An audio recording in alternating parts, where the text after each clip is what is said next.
Here's how the Air Jordan 3 saved Nike. In 1988, Nike was falling apart. Sales were down, consumer interest was shifting, and even Michael Jordan himself was thinking about leaving the company.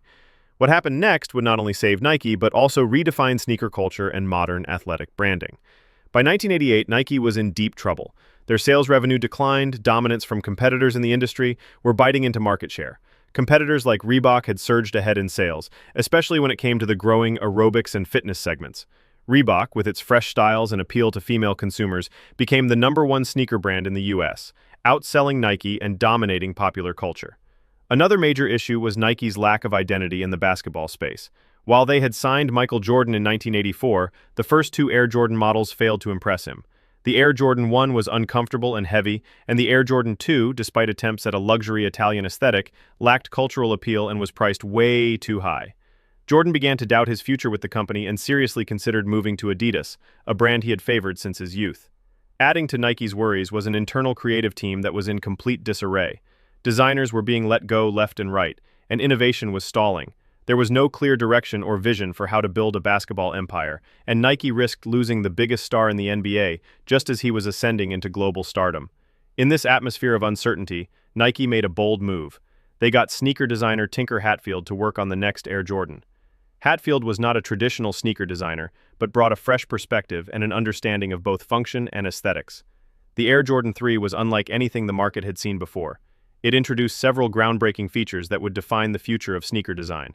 Most notably, it was the first Air Jordan to showcase a visible air unit in the heel, giving people a clear look at the shoe's built-in cushioning technology. It also debuted the now iconic elephant print, a textured overlay on the toe and heel that added a sense of luxury and aggression to the design. The Air Jordan 3 was also the first Jordan to feature the Jumpman logo, replacing the Nike swoosh with a silhouette of Michael Jordan mid-flight, marking the beginning of Jordan Brand's visual identity. In terms of shape, it introduced a mid-cut profile offering a blend of mobility and support that better suited Jordan's playing style. These innovations not only elevated the shoe's performance but also gave it cultural and visual impact unlike any basketball sneaker before it. Hatfield didn't just design a shoe, he helped redefine the athlete-brand relationship.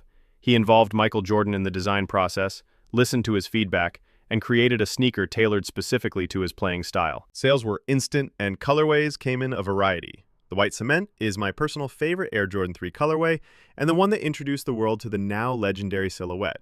Originally released in 1988, this colorway features a clean white leather upper, gray elephant print overlays on the toe and heel, black midsole trim, and subtle red accents on the eyelets and Jumpman logo. It's most famous for being worn by Michael Jordan during the 1988 NBA Slam Dunk Contest, where he soared from the free throw line to seal one of the most iconic moments in basketball and sneaker history.